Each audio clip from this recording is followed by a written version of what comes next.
수많은 헤어짐과 만남의 사건들이 있습니다. 예수님이 청중들에게 들려주신 천국 비유의 대부분은요, 만남에 관한 이야기들입니다. 예를 들어 볼까요? 우리가 잘 아는 탕자 이야기라든지, 그리고 자신이 데리고 있는 종들에게 각각 5달란트, 3달란트, 2달란트, 1달란트씩, 2달란트, 1달란트씩 이렇게 나누어 주며 멀리 타국으로 떠났던 종이 다시 돌아와서 종들을 만나서 결산하는 이야기라든지, 심지어 신랑을 맞이하는 기름을 준비하는 슬기로운 열 처녀와 그렇지 못한 미련한 처녀에 대한 이야기, 이 모두가 만남의 이야기들로 가득 차 있습니다.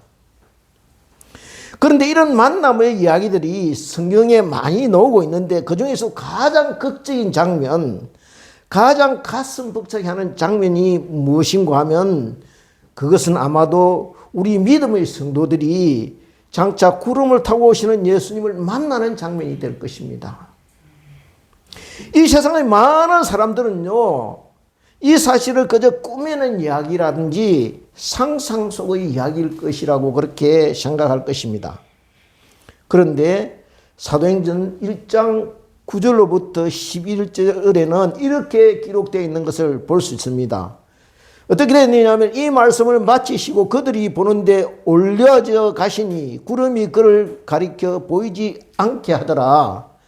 올라가실 때 제자들이 자세히 하늘을 쳐다보고 있는데, 흰옷 입은 2사람이 그들 곁에 서서 이르되, 갈릴리 사람들아 어찌하여 서서 하늘을 쳐다보느냐?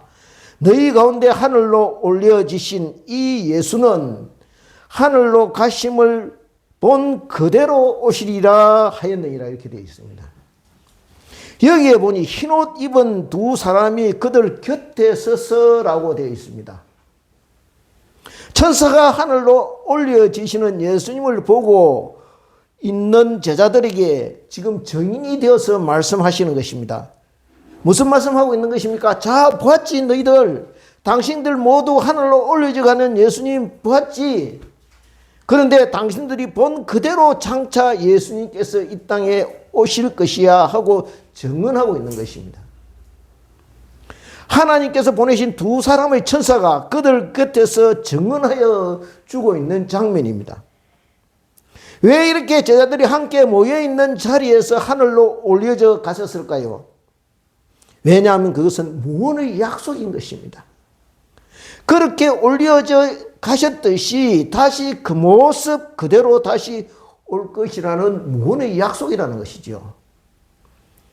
세상은요, 이 약속을 믿고 사는 사람과 믿지 않고 사는 두 부류의 사람들로 나뉘어지고, 그 결과에 따라 심판이 달라질 것입니다. 저는 오늘 본문 창세기 46장 후반부의 줄거리, 즉 아버지 야곱과 아들 요셉이 만나는 이 꿈같은 장면을 묵상하면서 장차 저와 여러분도 이 꿈꾼 것 같은 장면, 하늘로 들려져 그리던 주님과 함께 만나게 되는 그런 주인공들이 다 될 것이라고 믿습니다. 아멘. 그러면 다 같이 46장 28절을, 오늘 본문 46장 28절을 같이 합독하겠습니다. 찾았으면 같이 읽겠습니다. 시작. 야곱이 유다를 요셉에게 미리 보내어 자기를 고센으로 인도하게 하고 다 고센 땅에 이르니, 여기에 다 고센 땅에 이르니라고 되어 있습니다. 그 당시 이 야곱의 나이가요 130세 때입니다. 아주 많은 나이죠. 야곱이 147세까지 살았으니까 아주 이제 그렇게 나이가 이제 그리 많을 때입니다. 그래서 이제는 가족의 대소사를요 직접 챙기고 직접 책임지고 챙길 그런 나이가 지난 때입니다. 자식들이 그저 맡기고 보고만 받을 그런 나이죠. 그래서 자식들에게 믿을 만한 자식, 제일 든든하고 믿을 만한 유다에게 애굽으로 올라가는 일을 맡기고 있습니다. 왜요? 유다가 막내 아들 베냐민을요 애굽으로 데리고 양식을 구하려 갔다가 아무 별탈 없이 그대로 안전하게 데려왔습니다. 그래서 요셉의 말을 전해 듣고 애굽으로 내려가는 모든 일정을 유다에게 일임하고 있는 것을 볼 수가 있습니다. 사실요, 우리가 생각해 보면 야곱은 그의 할아버지 아브람, 그의 아버지 이삭이 가나안 땅에 정착하기 전까지 전 과정을 들어서 알고 있었을 것입니다. 가뭄을 만난 그의 조상들이요, 약속의 땅을 떠났다가 어떤 어려움을 겪게 되었는지 알고 있을 것이란 말이죠. 그래서 가족 전체를 데리고 약속의 땅을 떠나서 애굽으로 내려가는 일을 망설이게 되었을 것입니다. 그래서 이 일에 대해서 하나님의 음성을 듣고자 부엘세바를, 자기가 처음 하나님을 만났던 그 부엘세바를 찾아갑니다. 46장 앞부분에요, 이에 대한 기록이 있는데요, 거기 3절에 보면 이렇게 되어 있습니다. 3절을 한번 같이 한번 볼까요? 3절을 같이 읽겠습니다. 46장 3절 시작. 하나님이 이르시되 나는 하나님이라 내 아버지의 하나님이니 애굽으로 내려가기를 두려워하지 말라. 내가 거기서 너로 큰 민족을 이루게 하리라. 이루게 하리라 이렇게 되죠. 두려워하지 말라. 망설이 두려워하고 있다는 겁니다. 혹시 애굽으로 내려가서 무슨 일을 당하지는 않을까? 그렇게 두려워하고 있는데 두려워하지 말라. 나에게 계획이 있다. 플랜 B가 있다. 그렇게 말씀하시면서 어떻게 하십니까? 너로 큰 민족을 이루게 하리라. 이렇게 말씀하십니다. 그리고 또 한 가지 약속은 내가 너와 함께 애굽으로 내려가겠다라고 말씀하고 계시는 것을 볼 수가 있습니다. 우리가 보면요, 하나님의 약속은 땅이 아니라는 것입니다. 가나안 자체가 복이 되는 것이 아니라 말씀과 함께 하는 삶, 하나님과 함께 하는 삶 자체가 복이라는 것입니다. 아멘. 그렇습니다. 믿음의 사람은요, 갈 바를 알지 못하고 그냥 지시하는 땅만 바라보고 가는 사람들이라는 것입니다. 출애굽의 역사가 그것 아닙니까? 그죠? 구름과 불기둥이 떠오르면요 가고 구름과 불기둥이 멈추어 서면 그곳에 장막을 치고 머무는 것, 그 하나님께서 애굽으로 가라고 말씀하시는 것입니다. 그리고 왜 가라고 하시는지 그 이유를 알려주십니다. 뭐라고 하십니까? 너로 큰 민족을 이루게 하리라.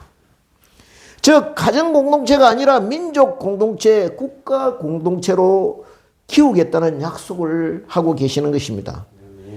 그러려면 어떻게 해야 됩니까? 가야 한다는 것입니다.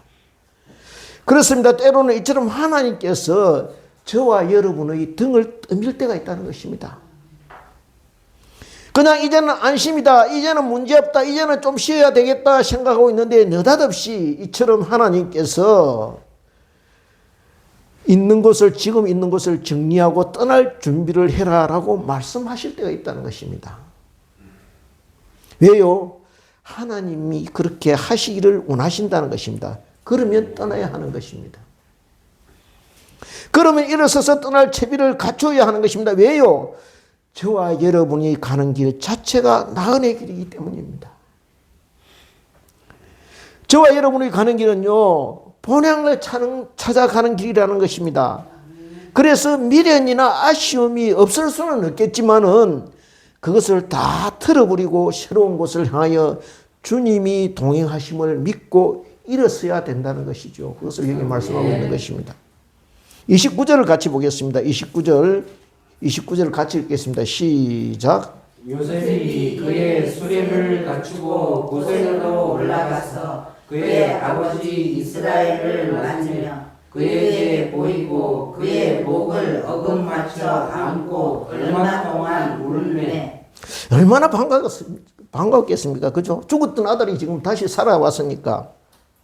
그런데요, 우리가 한 가지 이상한 것은, 아니, 아버지 야곱을 자기가 있는 왕궁으로 모시지 않고 왜 고센으로 오게 하였을까?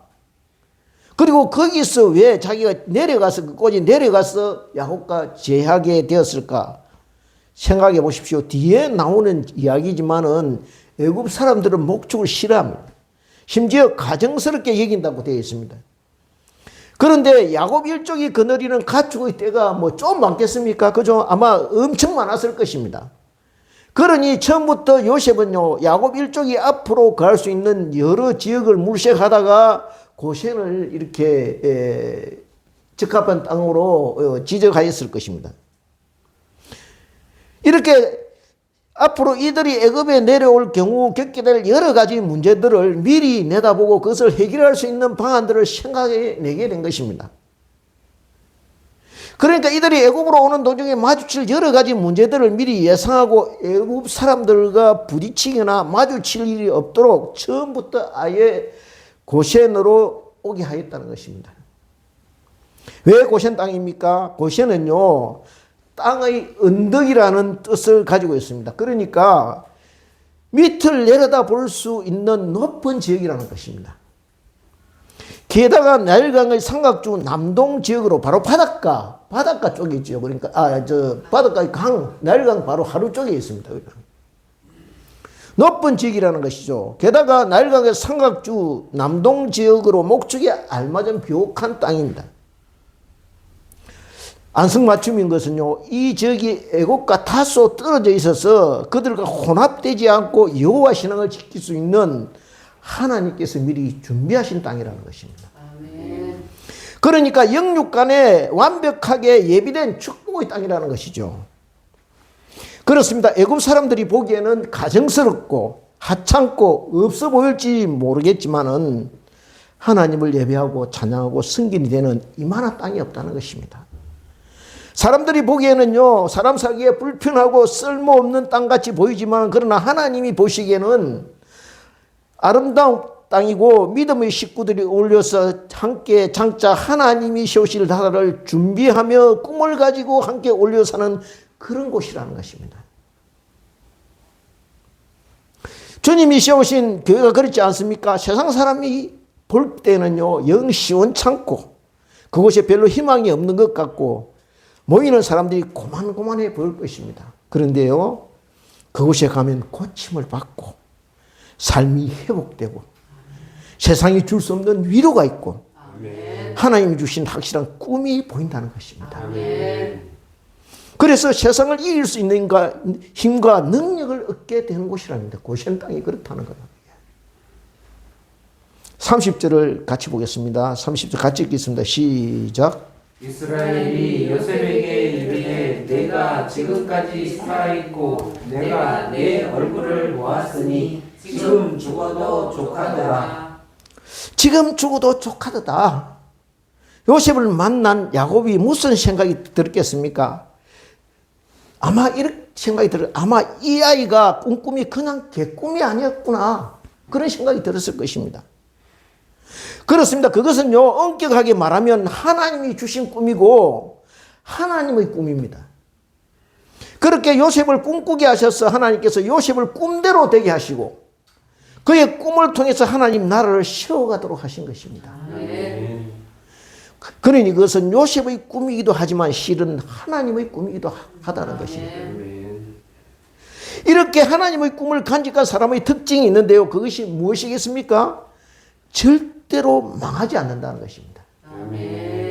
왜냐하면 하나님께서 꿈꾸는 사람을 망하게 내버려 두지 않기 때문입니다. 바라옵기는 저와 여러분이요, 저와 여러분의 자녀들이 어릴 때부터 하나님의 꿈을 꾸는 그런 복된 믿음의 자녀들 되기를 소원합니다. 그리고 그 자녀들이 하나님의 꿈을 가슴에 품고 주님 안에서 그 꿈을 이루어 가도록 기도하면서 응원해주는 그런 기도하는 부모들이 되기를 소원합니다. 요즘 아이들에게요, 물어보면 대부분의 아이들이 너 뭐 되고 싶니? 하고 물어보면은 대답하는 것이요, 연예인 아니면 인기 유튜버라고 답을 한답니다. 왜냐하면 돈 많이 벌고 사람들에게 인기가 있으니까. 이렇게 아이들이 꿈마저 변질되고 세수가 되어버렸다는 거예요. 그러나 우리 믿음의 가족들은 좀 달라져야 한다는 것이에요. 여기 보니 앞에서도 말씀드렸다시피 이렇게 오랜만에 제하는 아버지와 아들은 참 감격스러웠을 것입니다. 이제 31절을 보면요, 아버지와 형들을 만난 요셉이 자기 가족들이 바로를 만날 경우를 대비해서 바로의 면전에서 이들이 할 말을 미리 일러줍니다. 그러니까 미리 서로 입을 맞추는 것입니다. 33절, 34절을 같이 합독하겠습니다. 시작. 바로가 당신들을 불러서 너희의 직업이 무엇이냐 묻거든 당신들은 이르기를 주의 종들은 어렸을 때부터 지금까지 목축하는 자들이 온데 우리와 우리 선조가 다 그러하니이다 하소서. 애국 사람들은 다 목축을 가증히 여기나니 당신들이 고센 땅에 살게 되리이다. 그러니까 우리는요, 조상 대대로 이들이 무슨 말을 하고 있느냐면 우리는 조상 대대로 목축을 하며 먹고 살았습니다. 목축 말고는 다른 일을 해본 적이 없습니다 라고 대답하라는 것입니다. 그런데 문제는 지금 내려가는 애굽에 사는 사람들이 목축하는 사람은 어떻게 한다는 것입니까? 아주 우습게 한다는 것입니다. 제대로 된 사람 취급을 하지 않는다는 것입니다. 그래서 같이 어울려려 하지 않고 곁에 둘이 하지 않고 살려고 하지 않는다는 것입니다. 피하려 하고 멀리하려 한다는 것입니다. 그런데 요셉은 그것을 숨기거나 감추려 하지 말고 떳떳하게 드러내고 밝히라는 것이죠. 왜요? 그렇게 해야 당신들이 앞으로 하나님 백성으로서 정체성을 지키고 여호와 신앙을 잃어버리지 않고 하나님 백성으로 살 수 있다는 것입니다. 그렇습니다. 세상 사람들에게 인정받고 제대로 된 대접받는 것이 중요한 것이 아니라 하나님 백성으로 살아가는 것, 믿음을 잃어버리지 않고 여호와 하나님의 도우심을 바라고 말씀 안에서 믿음 지키며 사는 것, 그것이 복이고 그것이 다른 무엇보다도 중요하다는 것입니다. 그렇게 영적으로 살아있는 것, 즉 세상적으로는 아무리 인정받고 성공하고 남들이 부려하는 위치에 있어도 하나님 있고 말씀과 상관없이 그저 세상 백성인지 하나님 백성인지 구분 없이 사는 그것은 복이 아니라 저주요 망하는 길이라는 것입니다. 그래서 땅의 것만 바라보고 사는 사람이 아니라 한참 높은 언덕 위에서 하나님이 키우시는 한 마리의 순한 양으로 살아가는 것, 그리고 그것을 축복으로 알며 날마다 감사하며 하나님의 거룩함을 닮아가는 구별된 자녀로 살아가는 것입니다. 아멘. 무엇을 말씀하고 있습니까? 하나님의 자녀로 살려고 하면은 때로는 세상 사람들이 업신여김과 무시, 이유 없는 홀대, 얼토당토 않는 적대감을 감당할 각오가 때로 되어 있어야 한다는 것입니다. 그런데 우리가 놓치지 말아야 할 것은 오히려 그렇기 때문에 서로 이질감이 없고 하나 될 수 없는 형제들이 하나 될 수 있었다는 것입니다. 어머니가 네 사람인 형제들입니다. 그죠? 12명 전체가 어머니가 네 사람입니다. 즉 전혀 동질감을 찾을 수 없는 12사람의 형제들이 이런 예부의 요인에 의해서 그 결집력이 강해지고 단단해질 수밖에 없게 되더라는 거예요. 그렇게 예부의 압박과 힘이 강해질수록 내부는 더 야무러지고 결집력이 강해지게 된다는 것입니다. 생각해 보십시오. 이들이 어떨 때 애굽을 탈출하게 됩니까? 애굽의 바로가 고센 땅에 있는 이들을 핍박하고 힘들게 하고 이들을 못 살게 굴 때입니다. 그럴수록 뭉치게 되고 하나 되게 되는 것입니다. 하나님께서 애굽이라는 용광로 속에 넣어서 통째로 그 가정을, 힘든 가정을 경험하게 만드신 것이죠. 그렇게 430년이라는 긴 시간 동안 하나님의 백성으로 같은 동질감을 가지고 같은 믿음과 신앙으로 뭉치게 하신 것입니다. 우리 가운데 들은 많은 분들이요, 자금의 여러 상황을 보고서 교회가 불이익을 받는다, 핍박받는다, 음부의 권세가 교회를 흔든다 이렇게 생각할 것입니다. 그렇다면 교회의 머리 되신 주님께서 그렇게 하도록 하신 이유가 있을 것입니다. 아멘. 즉 교회를 교회답게 하시려는 것일 거라고 저는 생각합니다. 아멘. 교회가 교회답지 못하다는 것입니다. 주님의 아름다운 신부답게 좀 깨끗해지고 순결해지기를 바라신다는 거예요. 이거 무엇을 말하고 있습니까? 신랑을 맞을 때가 가까워온다는 것입니다. 아멘. 이제 47장에 넘어가서요. 요셉이 형제들 중에 오명을 택해서 바로 앞에 세우게 됩니다. 그런데 생각해 보십시오. 어떻게 저 변방 근본도 모르는 사람들, 그저 강야에서 가축이나 치며 짐승의 똥냄새 나는 그런 사람들을 당시 근동의 제강대국 바로가 왕이 만날 생각을 하게 되었겠습니까? 있을 수 없는 일입니다. 그죠? 요즘으로 치면요, 저같이 시골에서 농사나 짓는 시골 무지랭이 같은 사람을 미국의 트럼프 대통령이 만나주는 것 같다는 거예요.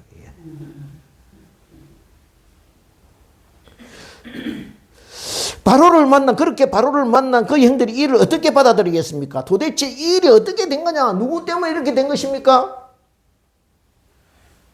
요셉 때문에 그렇게 된 것입니다. 그죠? 그간 요셉에게 무슨 일이 있었는지 형들이 알아보려 하지 않겠습니까? 자기들 때문에 요셉이 어떤 험악한 세월을 살았는지, 그렇게 고난의 세월을 어떻게 견디고 왔는지 알게 되었을 것입니다. 아멘.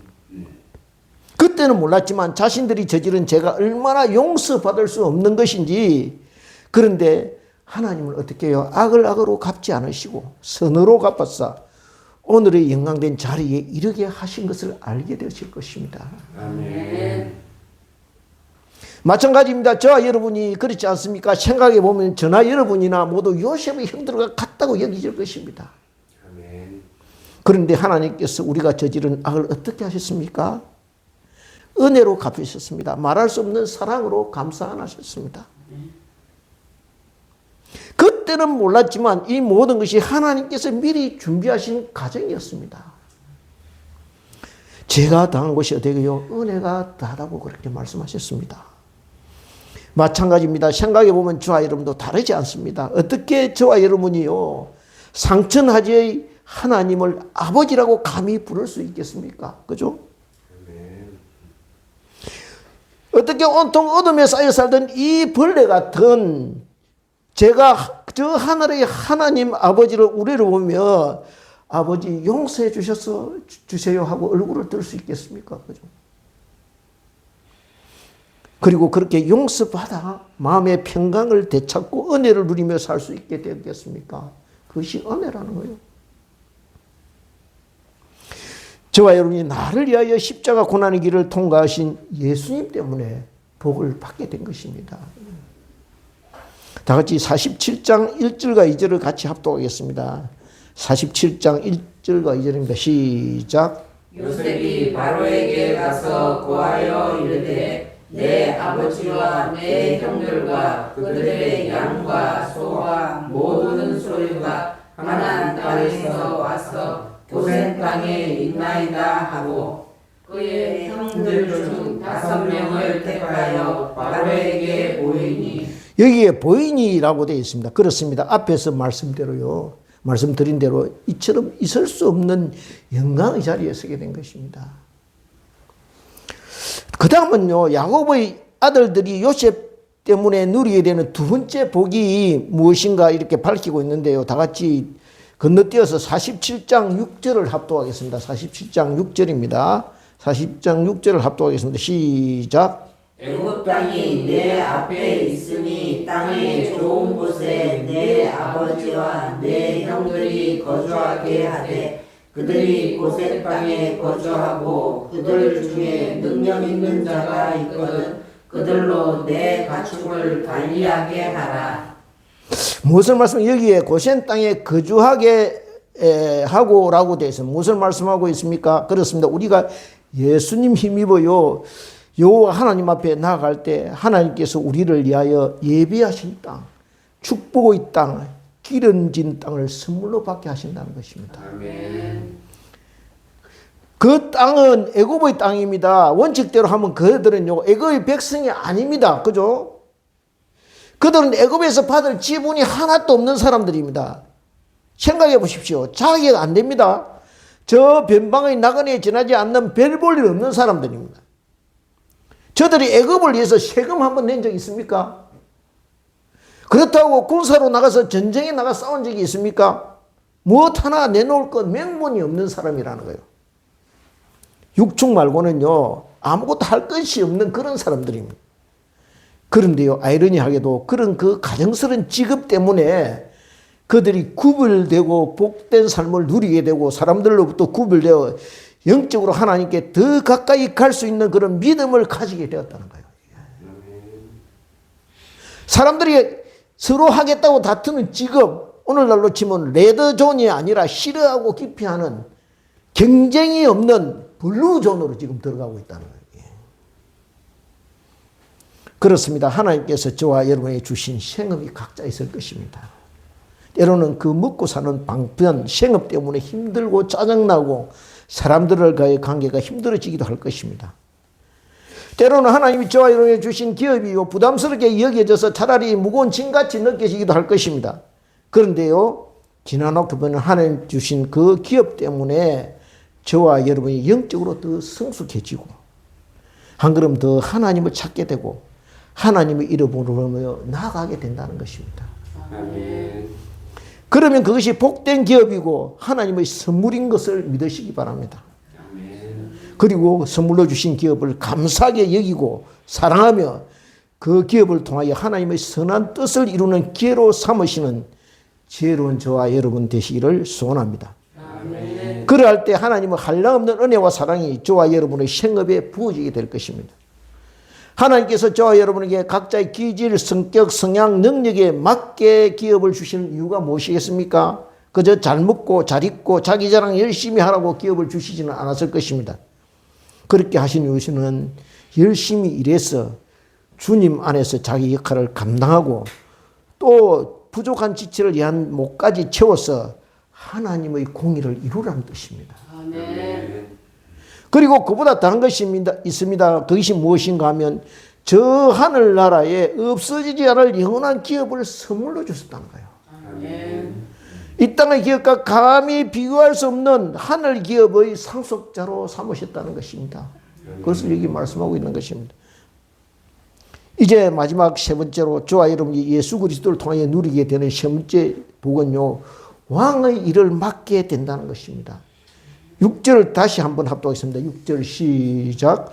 애굽 땅이 내 앞에 있으니 땅의 좋은 곳에 내 아버지와 내 형들이 거주하게 하되 그들이 고센 땅에 거주하고 그들 중에 능력 있는 자가 있거든 그들로 내 가축을 관리하게 하라. 그렇습니다. 왕의 가축을 관리하게 되는 일을 맡게 된다는 것입니다. 왕의 식탁에 오르는 고기, 그 다음에 왕이 입는 가죽옷, 그것을 위해 이 가축을 기르는 일, 그리고 왕이 타는 말을 관리하는 일, 그렇게 왕을 위하여 일하게 되었다는 거예요.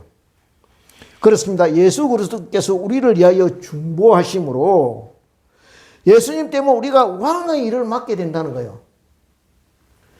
아들 예수 그리스도를 믿고 하나님께서 저와 여러분에게 일을 맡기셨다는 거예요. 그렇게 하나님께서 부족한 것이 많은 저와 여러분의 일을 맡기시는 이유가 있습니다. 무엇 때문입니까? 믿을 수 없는 저와 여러분에게 일을 맡기시는 이유가 무엇이겠습니까? 다 같이 에베소서 4장 11절부터 15절 말씀을 같이 찾겠습니다. 313페이지입니다. 313페이지. 에베소서 4장 11절부터 15절입니다.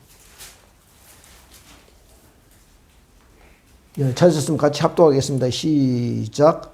그가 어떤 사람은 사도로 어떤 사람은 선지자로 어떤 사람은 복음 전하는 자로 어떤 사람은 목사와 교사로 삼으셨으니 이는 성도를 온전하게 하여 봉사의 일을 하게 하며 그리스도의 몸을 세우려 하심이라. 우리가 다 하나님의 아들을 믿는 것과 아는 일에 하나가 되어 온전한 사람을 이루어 그리스도의 분량이 충만한 데까지 이르려니 이는 우리가 이제부터 어린아이가 되지 아니하여 사람의 속임수와 간사한 유혹에 빠져 온갖 교훈의 풍조에 밀려 요동하지 않게 하려 함이 오직 사랑 안에서 참된 것을 하여 범사에 그에게까지 자랄지라. 그는 머리니 곧 그리스도라. 그렇게 주님이요 저와 여러분에게 맡기신 일을 통하여 그분의 성격을 닮아가도록 한다는 것입니다. 어디까지냐 하면 예수 그리스도처럼 되어지기를 원하신다는 것입니다. 여기에 자랄지라라고 말합니다. 그러니까 처음부터 되지 않는다는 것입니다. 차츰 시간이 지나다 보면 어느 날 그렇게 예수님처럼 닮아 있는 자신의 모습을 보게 된다는 것입니다. 착각하지 마시기 바랍니다. 저와 여러분 스스로는 그렇게 될 수 없다는 것이죠. 누가 주다십니까? 성령께서 우리를 그렇게 되도록 하신다는 거예요. 아멘.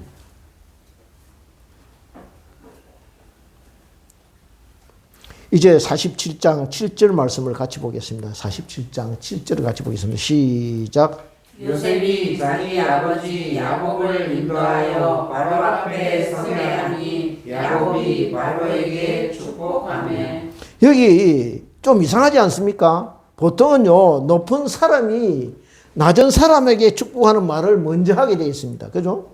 그런데 여기에 보니 야곱이 당대의 최고 권력자 바로에게 축복하며라고 되어 있습니다. 무슨 뜻입니까?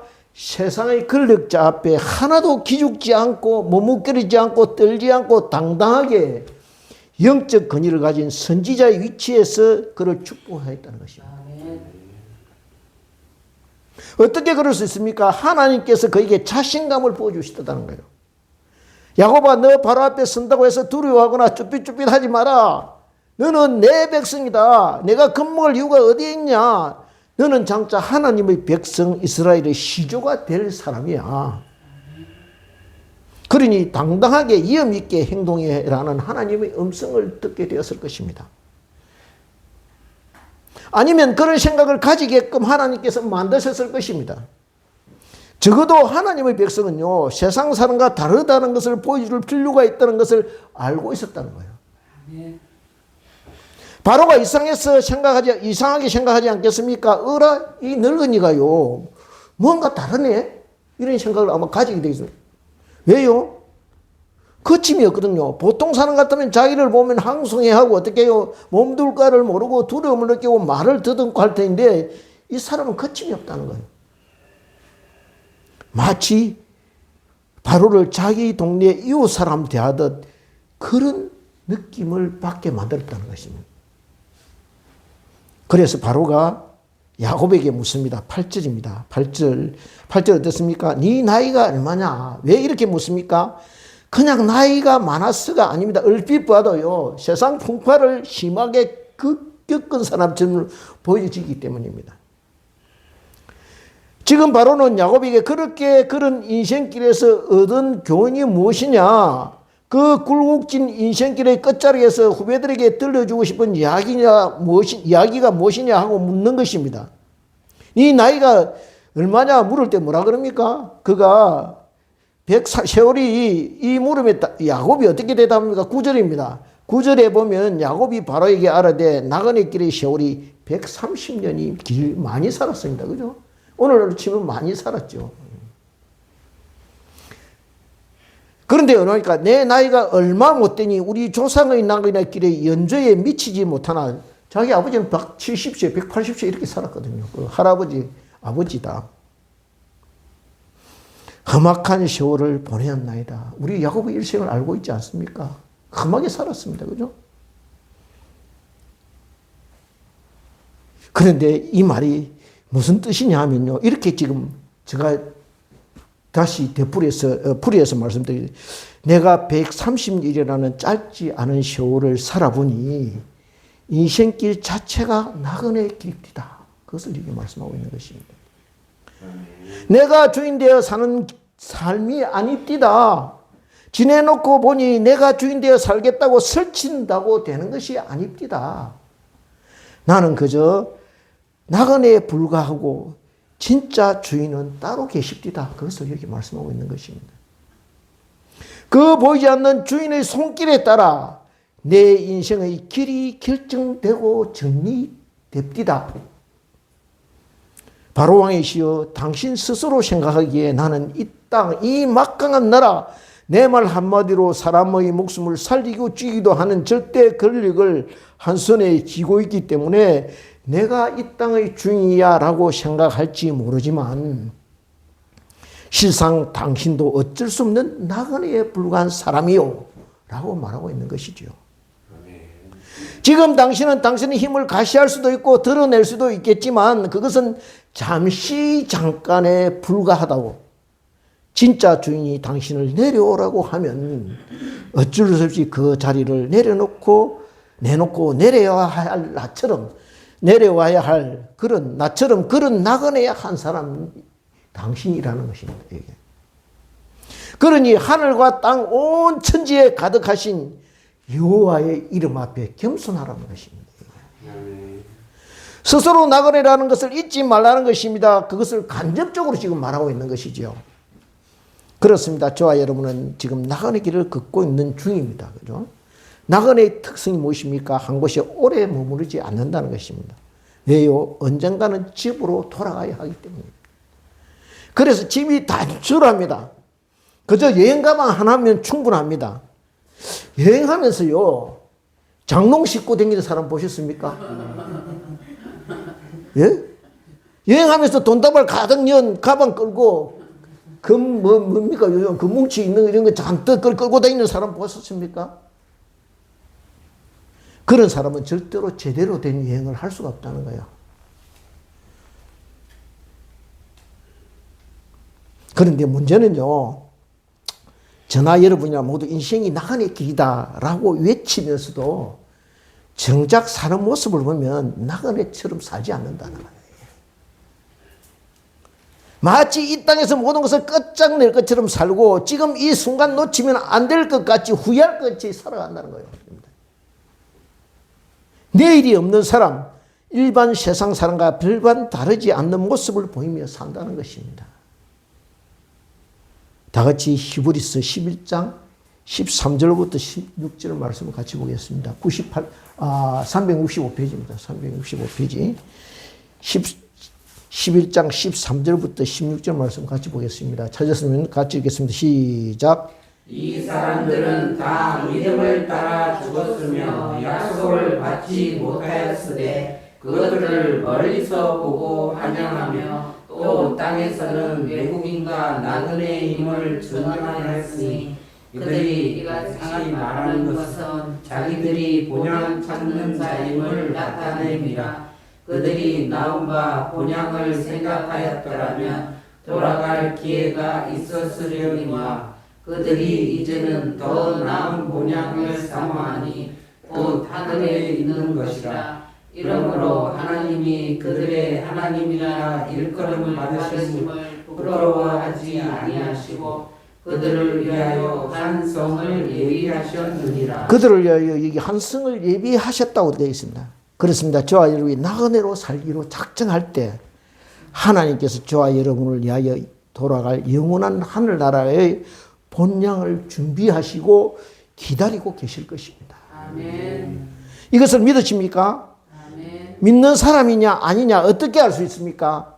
사는 모습을 보면 알 수 있다는 것입니다. 그냥 여기서 끝장낼 듯이 사는 사람은 나그네가 아니라는 거예요. 진정한 나그네로 사느냐 아니면 그냥 말만 하고 흉내만 내고 사느냐 그 삶의 모습을 보면 알 수 있다는 것입니다. 이제 마지막으로 11절과 12절 말씀을 같이 합독하겠습니다. 마지막 절 47장 11절 12절 47장 11절 12절 같이 합독하겠습니다. 시작. 요셉이 바로의 명령대로 그의 아버지와 그의 형들에게 거주할 곳을 주되 애굽의 좋은 땅 람셋을 그들에게 주어 소유로 삼게 하고 또 그의 아버지와 그의 형들과 그의 아버지의 온 집에 그 식구를 따라 먹을 것을 주어 봉양하였더라. 그렇습니다. 말씀을 따라요. 가라는 곳으로 순종하여 애굽으로 내려갔더니 그 극심한 가뭄 기간 동안 식구를 따라 누구 한 사람도 양식이 없어 어려움을 당하지 않도록 필요를 따라 하나님께서 공급해 주시고 채워주시는 은혜를 잊게 된다는 것입니다.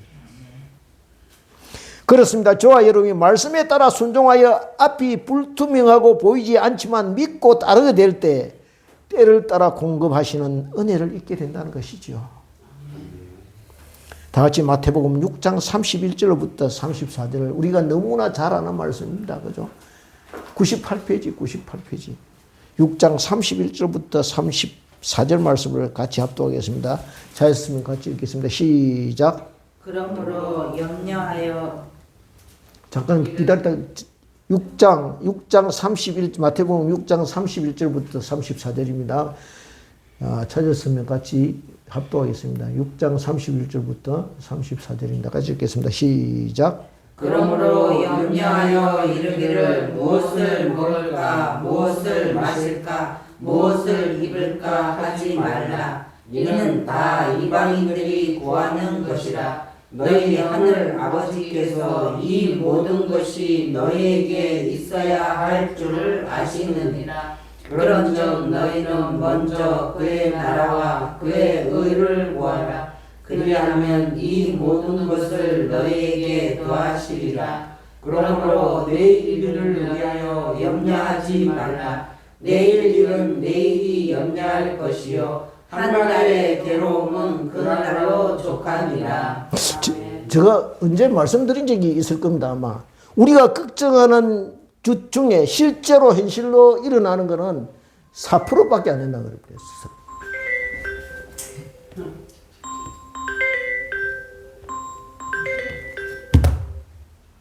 4%밖에 안 된다고 그럽니다. 4%. 그러니까 100가지 걱정하면 실제로 일어나는 것은 4가지뿐이 안 된다는 거예요. 이게. 여기에 뭐랍니까? 그것은 다 이방인들이 안 믿는 사람들이 걱정한다는 것이요. 즉 염려하는 것 자체가 하나님을 믿지 못하는 불신이라는 거예요.